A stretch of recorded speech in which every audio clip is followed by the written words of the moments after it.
श्री राम। आप सभी के हृदयस्थ ईश्वर को वंदन करते हुए गोस्वामी तुलसीदास रचित श्री रामचरितमानस इस ग्रंथ का जो प्रथम सोपान अर्थात बालकांड उसका हम चिंतन कर रहे हैं। सज्जनों, यह हमारा कथा निरूपण क्रमांक 29। हम नाम महाराज की वंदना अत्यंत विस्तार से और गोस्वामी जी की भावनाओं को समझते हुए कर रहे हैं। गोस्वामी जी ने इस राम नाम को महामंत्र का दर्जा दिया है और यह महामंत्र प्रत्यक्ष महादेव जी काशी क्षेत्र में प्रत्येक जीव के श्रुति में अपने देहांत के समय अनुग्रहित करते हैं, जिससे यह महामंत्र उस जीव के लिए मुक्ति का मार्ग बन जाता है। ऐसे महामंत्र की हमने महागणेश के जो हृदय में धारणा है उसका हमने परिचय किया। उसके पश्चात हमने माता पार्वती की भी भूमिका इस राम नाम के प्रति जो है उसका भी दर्शन हमने इस चौपाई के द्वारा किया।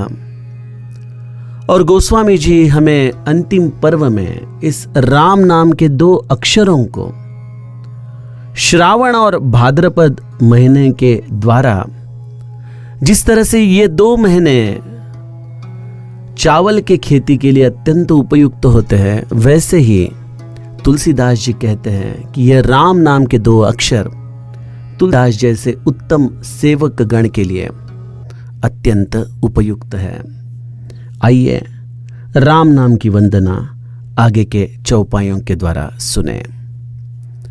आखर मधुर मनोहर दो, बरन बिलोचन जन जीय जो,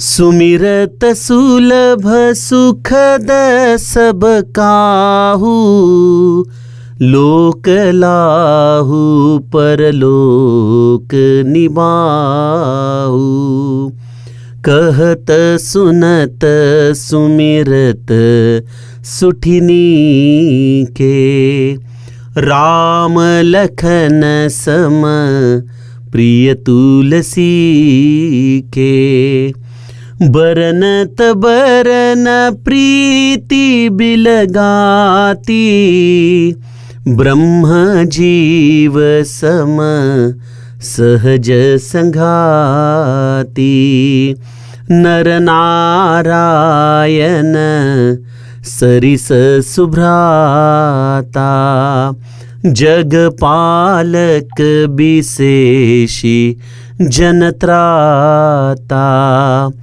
भगति सुतिय कल करन विभूषण, जगहित हेतु बिमल विधुभूषण, स्वाद तोष सम सुगति सुधा के, कमठ शेष सम धर्ब सुधा के, जनमन मंजु अंज मधुकर से, जीह जसोमती हरिहलधर से, एक छत्रु एक मुकुट मणि सब बरननि पर जो, तुलसी रघुबर नाम के, बरन बिराजत दो सियावर, रामचंद्र प्रिय हो।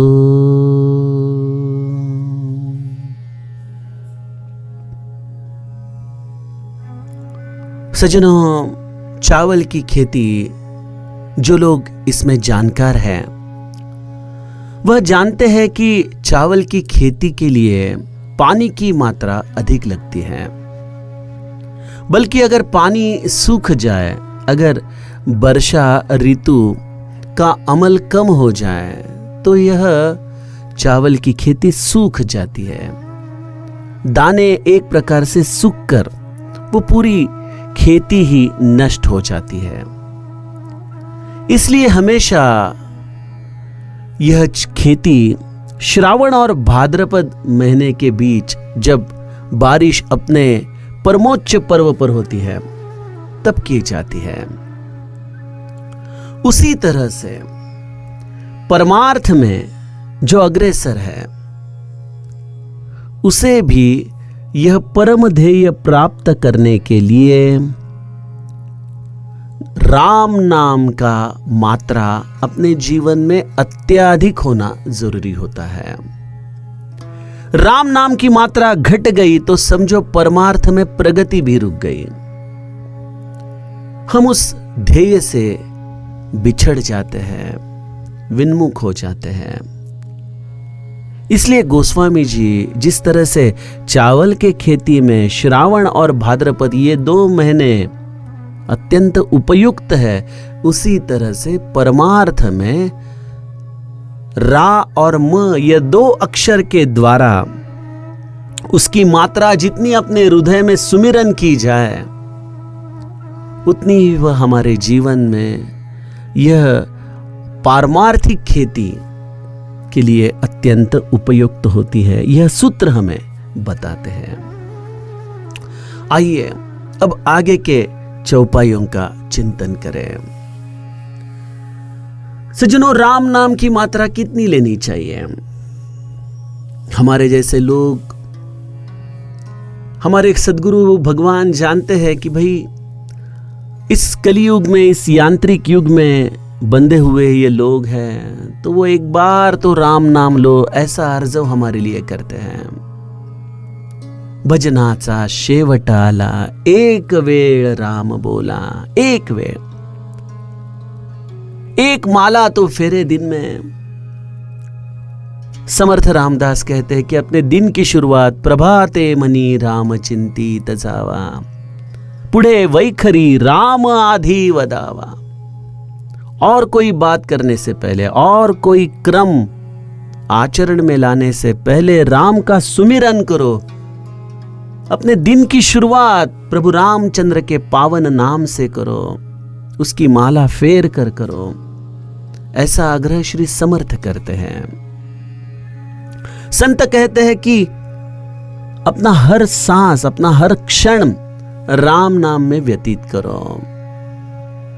इसलिए महादेव के भांति 21,600 राम नाम का जाप प्रत्येक जीव, प्रत्येक मनुष्य अपने दिनचर्या में करे, ऐसा संत हमें आर्जव करते हैं। 21,600 यह हमारी अजपा है। सांस और उच्छ्वास की अगर गिनती की जाए तो 21,600 गिनती होती है। उतना राम नाम का जाप आप कीजिए, ऐसी संतों की आपसे उम्मीद है, इच्छा है। एक राम नाम की धारा है संख्या की।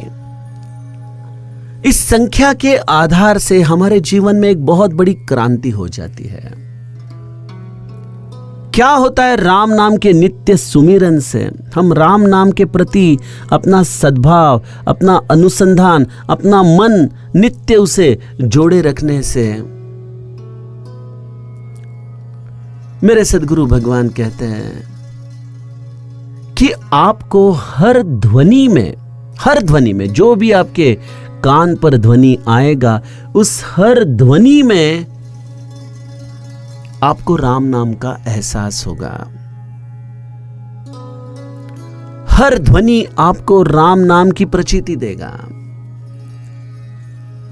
आपको लगेगा कि शायद यह मन को कोई सम्मोहन हो गया है क्या, कि मैं नित्य राम नाम ले रहा हूं, इसलिए मुझे कोई भी धुन मैं सुनूं तो उसमें राम नाम ही सुनाई दिया जा रहा है। क्या यह वस्तु स्थिति है या मेरे मन का सम्मोहन? कुछ साल पहले वो एक संजय दत्त की फिल्म आई थी ना, मुन्ना भाई करके, उसमें वो महात्मा गांधी की इतनी किताबें पढ़ता है कि उसे महात्मा गांधी चलते फिरते दिखने लगते हैं। उसी तरह से हमारा मन अगर किसी चीज पर एकाग्र हो जाए तो वह चीज हमारे समस्त विचारों को घेर लेती है। क्या इसी तरह यह राम नाम भी अगर मैं बहुत मात्रा में लूं तो हर राम नाम का ध्वनि मुझे प्रत्येक इस श्रुति में सुनाई देगा? क्या यह वस्तु स्थिति है या कल्पना है? गोस्वामी जी कहते हैं कि राम नाम यह प्रत्येक अक्षर के नयन है, प्रत्येक अक्षर के। बरन बिलोचन जन जिय जो, वर्णमाला रूपी शरीर के वह नेत्र है। बहुत सुंदर, बहुत गहन, बहुत सूक्ष्म विचार है सज्जनों ये। वर्णमाला के शरीर रूपी अवस्था के नेत्र राम नाम है। अभी नेत्र जैसे दो होते हैं वैसे ये दो अक्षर है, लेकिन ये दो अक्षर कैसे है? एक है आखर मधुर मनोहर दो। देखिए, हम मधुर और मनोहर यह संगम एक ही इंद्रिय के द्वारा प्राप्त नहीं कर सकते हैं। जैसे आम का रस आपने बनाया, वो स्वाद में मधुर है और दिखने में मनोहर है, ठीक है? तो जो मेरी रसना चख सकती है वह मेरे आंखें सहने में, उसकी स्वाद लेने में असमर्थ है। और जो मेरे आंखों के दृष्टि से दिखाई देता है वह मेरे रसना का विषय हो नहीं सकता। लेकिन यह रसना और मेरी आंखें दोनों एक दूसरे से जुड़े हैं और इसका अनुभव मैं लौकिक जीवन में भी लेता हूं। जैसे अगर मुझे कोई चीज, स्वादिष्ट चीज के ऊपर मेरी दृष्टि पड़े तो मेरी रसना तुरंत उसकी मांग मुझसे करती है कि भाई मुझे वो चीज चाहिए खाने के लिए। तो इसका मतलब यह है कि एक इंद्रिय दूसरे इंद्रिय को चेतना देता है कि भाई उस वस्तु का आप स्वाद लीजिए। राम नाम यह एक ऐसी चीज है जो आप केवल रसना के द्वारा, वैखरी के द्वारा उच्चारण कर रहे हैं और वह आपके दृष्टि को मनोहरता प्रदान करता है। मनोहरता प्रदान कैसे करता है? आप उस दृष्टि के द्वारा सृष्टि में जहां भी देखोगे आपको आपके प्रियतम के ठाकुर जी के ही दर्शन होंगे। आपके कान पर जो भी ध्वनि आएगा वह हर ध्वनि आपको राम नाम के रूप में ही सुनाई देगा। हम जब कलाकार लोग, म्यूजिशियंस को लेके प्रैक्टिस करते हैं ना हमारे कथा के चौपाइयों की, तो मैं हमारे बच्चों को हमेशा पूछते रहता हूं, हमारा माधव हो या और कोई कलाकार हो, उन्हें तो फैन के आवाज में भी कभी कभी बोलते वो षड्ज लगाने में तकलीफ देता है क्योंकि उसका सुर और षड्ज अलग है। और कोई आवाज आती होगी, एसी के ब्लोअर की आवाज आती होगी, तो भी बोलते कि ये सा के बिल्कुल आजू बाजू में आ रहा है लेकिन सा से अलग है। हर कोई ध्वनि, बर्तन की ध्वनि हो या और कोई बात कर रहा हो तो उसके स्वर की ध्वनि हो, वो बिल्कुल इन स्वरों के आधार पर उसे पकड़ लेते हैं। तो कहने का मतलब यह है कि हर ध्वनि स्वरों में बटी हुई है और हर स्वर में उसकी आत्मा बसती है। वह आत्मा है राम नाम। उस आत्मा के आधार पर आपको अक्षरों की दृष्टि प्राप्त होती है और वह दृष्टि बड़ी मनोहर है। देखिए, हमारे घर में कोई दोपहर में मेहमान आ गया बिल्कुल गर्मी से, और गर्मी में आके वो अपने घर में बैठे तो हम तुरंत क्या करते हैं, फैन जला देते हैं और उसके लिए एक ठंडा पानी लेकर आते हैं। फिर पूछते हैं कि आपको कोई शरबत, ठंडा या और कुछ चाहिए, खान पान चाहिए। वो पूछने के पहले ही हम फैन चला देते हैं, ठंडा पानी लेके आते हैं। उसने तो कुछ कहा नहीं है, लेकिन उसकी अव्यक्त भावना को आपके बरन बिलोचन जन जिय जो, इन आपके नेत्रों ने पढ़ लिया कि इसे तृष्णा लगी है, इसे गर्मी बहुत हो रही है। तो यह सब सोचकर आप यह चीजें बड़ी सहजता से कर लेते हो। सज्जनों, यह है बरन बिलोचन जन जिय जो। इसलिए जो संत होते हैं वह आपके मन की बात पढ़ लेते हैं, आपके मन की पीड़ा समझ लेते हैं, क्योंकि आपके मन में जो विचार चल रहे हैं, उन विचारों में जो अक्षर है, उस अक्षर के नेत्र है राम नाम, जिससे वह तद्रूप हो चुके हैं। इसके कारण आपके मन के हर विचार को वो पढ़ सकते हैं, और यह आपको भी संभव है। लेकिन उसके लिए उतनी मात्रा में राम नाम लेना होगा। अगर आप कहेंगे कि मैं 1 माला करूंगा, 5 माला करूंगा, तो नहीं।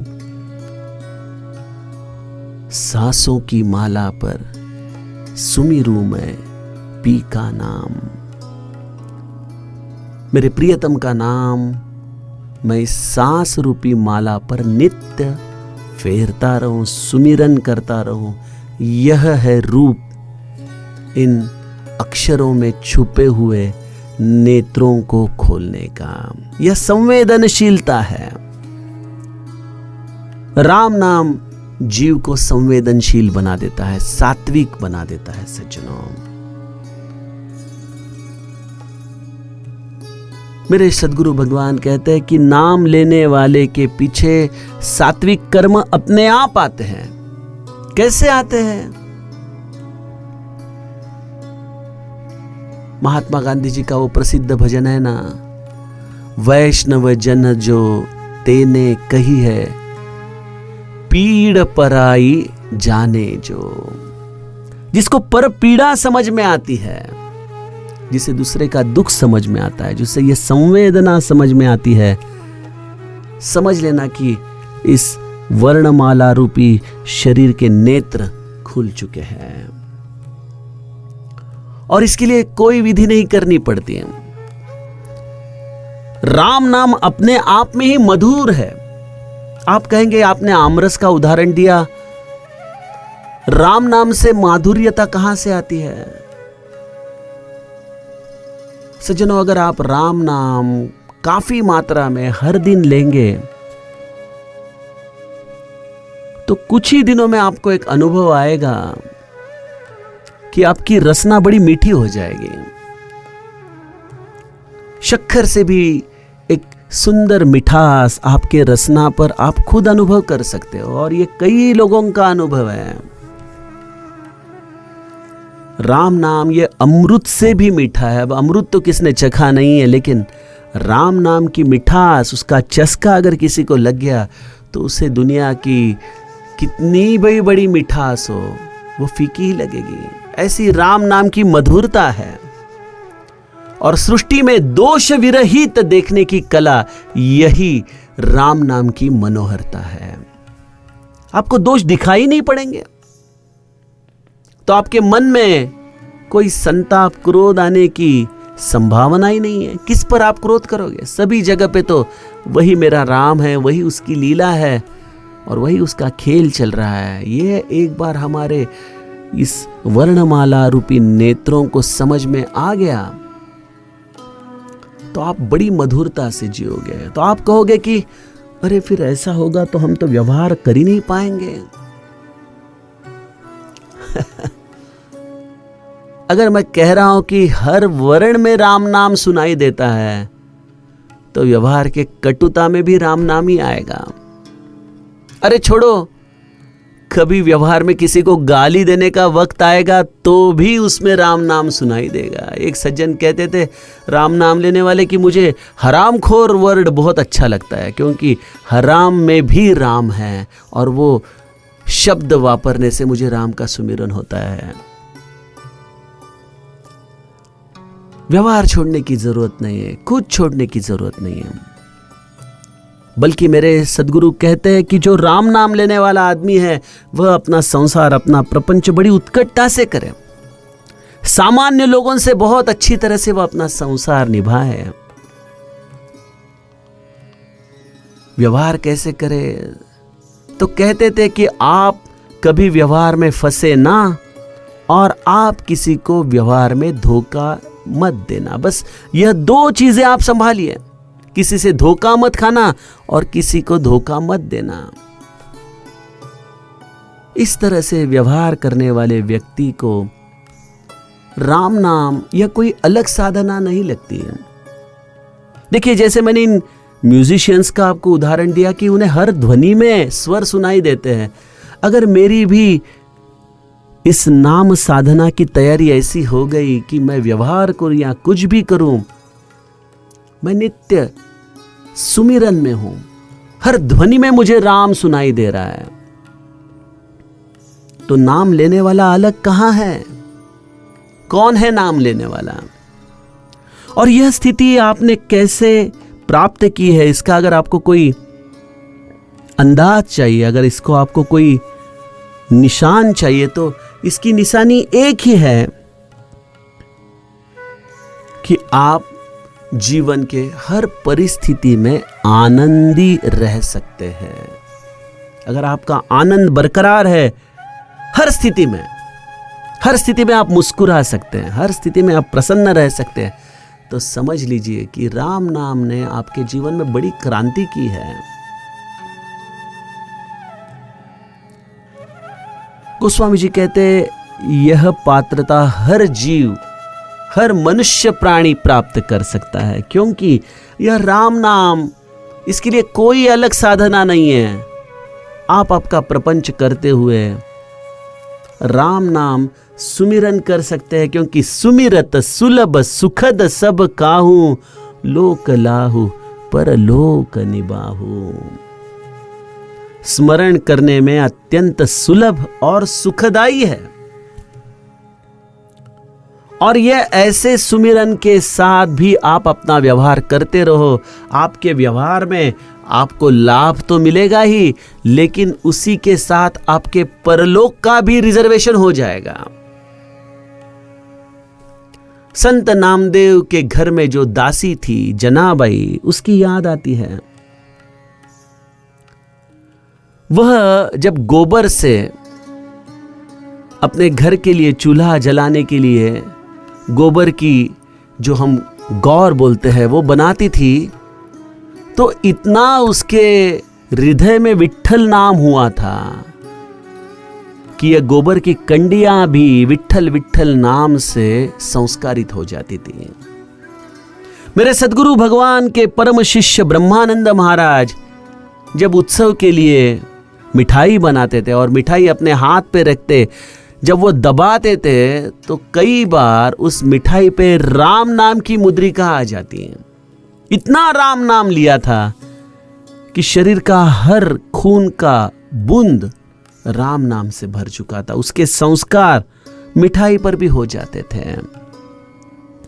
क्या इन लोगों ने सब कुछ छोड़कर केवल राम नाम लिया था? नहीं, सब कुछ करते हुए भी वो नित्य राम नाम में थे, क्योंकि राम नाम यह सुमिरन करने के लिए अत्यंत सुलभ है और सुखद है।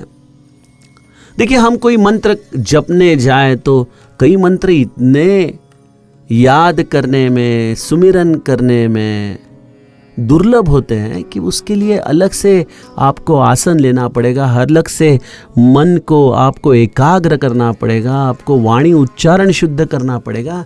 लेकिन मेरा राम नाम तो, मैंने पिछली बार ही आपको कहा कि वाल्मीकि ऋषि ने मरा मरा कहते हुए सुमिरन किया, लेकिन फिर भी उनका काम हो गया।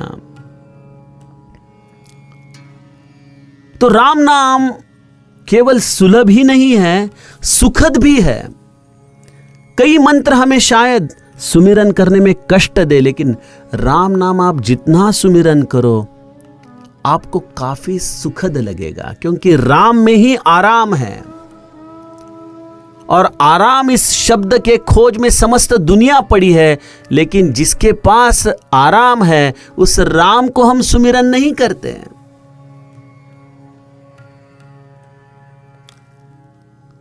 तो राम नाम का सुमिरन आपको काफी सुख प्रदान करेगा।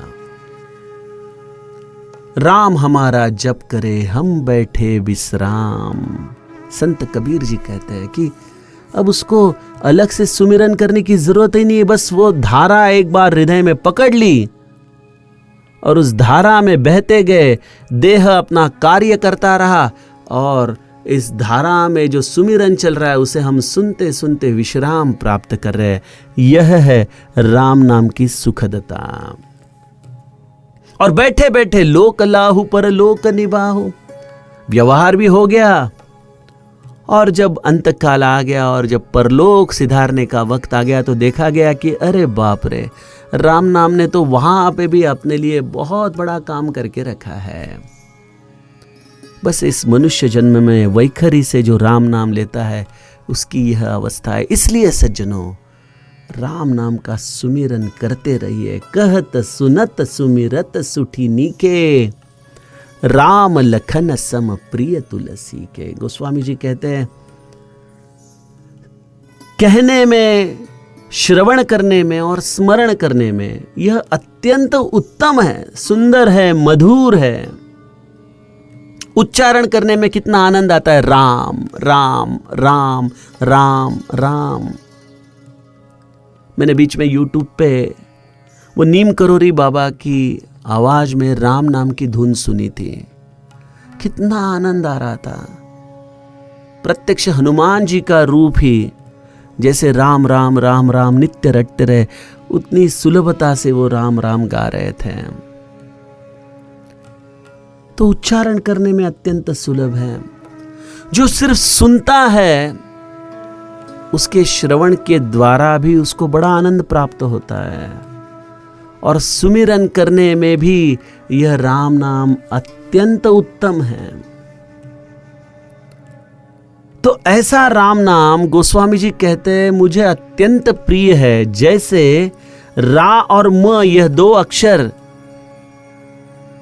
मुझे राम और लखन के समान प्रिय है। देखिए, राम और लखन, इनकी प्रेम की जो तरह है, इनकी जो प्रेम की जो विधि है, वो बहुत ही सुमिरन करने के लिए आनंददायक है। जब प्रभु रामचंद्र ने अयोध्या में कौशल्या के गर्भगृह में अपना प्रागट्य किया, तभी सुमित्रा ने भी लक्ष्मण जी को जन्म दिया था। और गोस्वामी जी ने तुरंत लिख दिया उनके जन्म के पश्चात कि राम के चरणों के प्रति लक्ष्मण की प्रीति स्वाभाविक थी, इसलिए उन्होंने पहले दिन से राम का अनुगमन करना शुरू कर दिया। और फिर लक्ष्मण जी राम के साथ विश्वामित्र ऋषि के साथ जनकपुर गए। अहिल्या माता का उद्धार के लक्ष्मण जी साक्षी थे। उसके पश्चात जब वनगमन होना हुआ, तब लक्ष्मण जी प्रभु रामचंद्र के साथ गए। तो उन्होंने राम जी का साथ कभी छोड़ा नहीं, वो नित्य उनका अनुगमन करते रहे। उसी तरह से राम इस अक्षर में रा है और म है। जिस राह को हमने अग्नि और आदित्य के रूप में देखा, उसके पीछे लक्ष्मण जी रूपी मकार चंद्रमा की तरह अपनी शीतलता लेके उनका अनुगमन कर रहे हैं। तो जैसे चंद्र और सूर्य विराट पुरुष के मन और चक्षु है, उसी तरह से रा और म इस चरित्र में जीवन के दो अविभाज्य अंग हैं। इनकी प्रीति परस्पर पे जो है, उसके जो हमें चिन्ह इस रामचरित में दिखाई देते हैं, वह सब अवर्णनीय है। लंका कांड में जब वीरघातिनी शक्ति लगने के बाद लक्ष्मण जी इस रणांगण में धारा तीर्थ हो जाते हैं, तब राम जी ने जो लक्ष्मण को अपने हृदय से लगा के किया हुआ एक विरह का, जो एक उनका करुणामय सद्भाव जो व्यक्त उन्होंने किया है, वो सब हम पढ़ते हैं तो ध्यान में आता है कि प्रभु रामचंद्र के हृदय में लक्ष्मण के प्रति क्या प्रेम है, और लक्ष्मण के हृदय में भी राम जी के प्रति कितना स्नेह है। ऐसा यह जो राम और लक्ष्मण का परस्पर प्रेम है, यह प्रेम को देखकर गोस्वामी जी कहते कि मुझे जैसे राम लक्ष्मण दोनों प्रिय है, वैसे ही रा और म ये 2 अक्षर भी प्रिय है। इनमें मैं कभी भेद नहीं कर सकता। बरनत बरन प्रीति भी लगाती, लेकिन रा और म यह 2 अक्षर जो हम अलग अलग तरीके से गाते हैं, गोस्वामी जी कहते हैं कि वैसे तो यह अभेद है, लेकिन ब्रह्म जीव सम सहज संघाती। जैसे ब्रह्म और जीव ने अज्ञानवश अपने आप को एक दूसरे से अलग करके जान लिया है, उसी तरह से रा और म यह अभेद होते हुए भी हमें अलग अलग दिखाई पड़ते हैं। आइए सज्जनों, इस नाम वंदना का आगे का चिंतन हम कल के कथा प्रवाह में देखें। जानकी जीवन स्मरण। जय जय राम।